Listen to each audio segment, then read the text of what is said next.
Madam President, I ask unanimous consent that the Foreign Relations Committee be discharged from further consideration of S-3259 and that the Senate proceed to its immediate consideration. I further ask that the bill be considered read a third time and passed, and that the motion to reconsider be considered made and laid upon the table. Is there objection? Madam President. Senator from New Hampshire. Reserving the right to object, Madam President. I'm disappointed that my colleague would try to codify a policy that has been proven to cause extensive harm to the most vulnerable women and families around the world. In the past 3 years, we've seen the global impact of this policy. Health clinics have closed, access to care has decreased, lives are needlessly put at risk, and when women in developing countries and other parts of the world don't have access to family planning and information that they need for women's reproductive health, abortions actually increase rather than decrease. Research shows that by decreasing access to information about modern contraceptive options, that abortion rates increase. So this policy doesn't stop abortions. It only limits the resources that are available that prevent women from having unwanted pregnancies. So, Madam President, I have a statement that I will submit for the record, but given the negative impact that this policy has already had on so many women and families around the world, codifying it would just exacerbate those issues, so I object. Objection is heard. Madam President. Senator from Utah. Madam President, it's disappointing that when we take a look at something that is controversial like abortion, we peel it back a layer further, we make it non-controversial by making the discussion about something that most Americans, the overwhelming majority of Americans, agree about, which is regardless of how you feel about abortion, you don't necessarily want your government taking your taxpayer dollars and the taxpayer dollars of a whole lot of people who have very strong feelings against abortion and using that to fund organizations that either perform abortions or that engage in promoting or lobbying or counseling or referring in order to encourage abortions. The overwhelming majority of Americans don't want that, regardless of how they feel about life. This shouldn't be a controversial issue. It's a non sequitur. It's a straw man argument to suggest that this somehow limits anyone's options. It doesn't. In fact, it expands options of individuals by saying, we're not going to take your money at the point of a gun, which is what governments do at the end of the day when they take money, in order to spend it on something that, depending on how you phrase the question and which pollster you're talking to, is either a sizable majority or a bare majority of Americans who find that morally problematic. But an overwhelming majority of Americans say that no matter what, you shouldn't be taking all taxpayer money and then using that to fund abortion or abortion-related advocacy. Now, last week, the Senate had a chance to adopt some measures that would protect the dignity of human life. Not just unborn human life, but also born human life, including babies who have been born alive following a failed abortion attempt. And unfortunately, due to a minority of this body, we lost the opportunity to enact those reforms. Now, those colleagues opposed to these measures did so largely on the claims that they were, as they put them, anti-woman or anti-health care.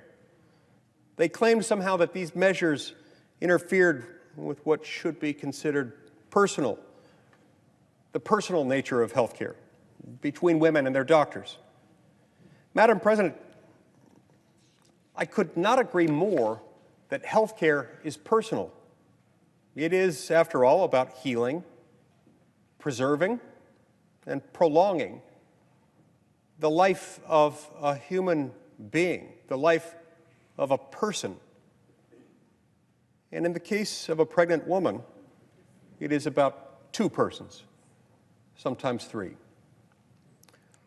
If it's a woman who's pregnant with a single baby, it is 2 persons with 2 beating hearts, 2 distinct sets of DNA, and 2 unique and eternally valuable, unrepeatable souls.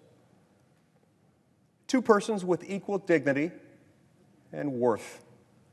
And we ought to value both of them and provide opportunity and care and rights and protection to both.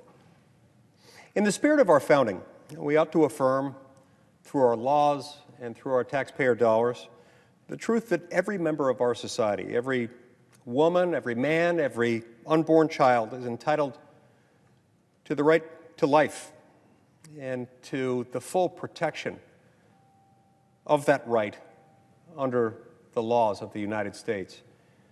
And our health care ought to heal, preserve, and protect those lives.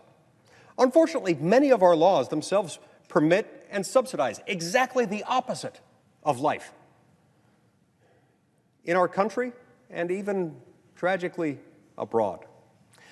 Congress allows and helps fund the most radical abortion policy in the Western world, enabling procedures that impose barbaric violence upon women and unborn children, and ending the lives of hundreds of thousands of innocent babies in our nation every single year. And it allows our foreign aid money to go to organizations that fund and promote abortions overseas, taking the lives of thousands of innocent babies across the globe, especially, by the way, baby girls. In some of these countries, abortions happen in much higher numbers to female babies, precisely because they are female. Abortion is, in many cases, the knife's edge of sexism. The exact tool they use to denigrate women's equal dignity and value and worth and right to breathe. And in some of these countries, women don't even want the abortions. In some cases, these organizations force their own so-called enlightened values on them, pressuring these women to take their own children's lives, whether they really want to or not. This form of cultural imperialism is not pro-woman. It is not pro-child. And it is certainly not pro-health care. It is pro-sexism and pro-violence. And we must end it. Today we can, through the passage of the Protecting Life in Foreign Assistance Act. This bill would permanently stop the use of our foreign aid money from funding or promoting abortions overseas. We ought to uphold the equal dignity of women, whether born or unborn, in America and across the world. And we should treat their bodies with reverence and dignity and respect, the respect that they deserve, not because any government decided to confer that respect upon them, but because they exist. Today, we can choose that too, through Senator Braun's bill, the Dignity for Aborted Children Act.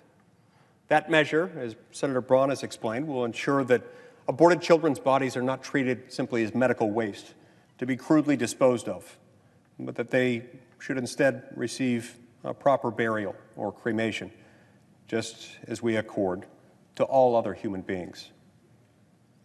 Madam President, we ought to support and value women and babies everywhere.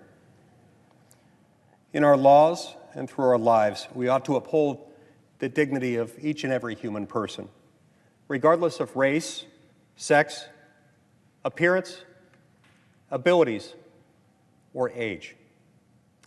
The measures before us today, those that I've outlined and those that have been proposed by Senator Braun, do just that, and we should support them. For the very same reasons that we should pass them, and they shouldn't be objectionable. It's tragic that they've drawn an objection today. It's tragic that any American, much less any member of the United States Senate, which calls itself the world's greatest deliberative legislative body, would object to these measures.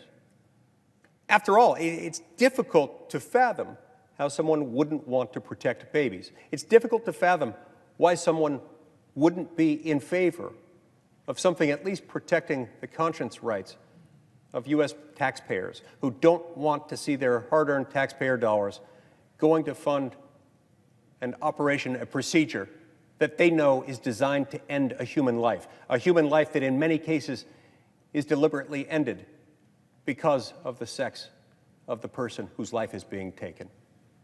This is tragic, it's unacceptable, and it shouldn't happen. Not here, not on this soil, not on our watch.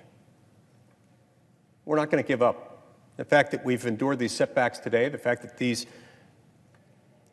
well-conceived, non-objectionable pieces of legislation have drawn an objection today doesn't mean this issue is going to go away. And it sure doesn't mean these proposals are going to go away. Thank you, Madam President. I yield the floor.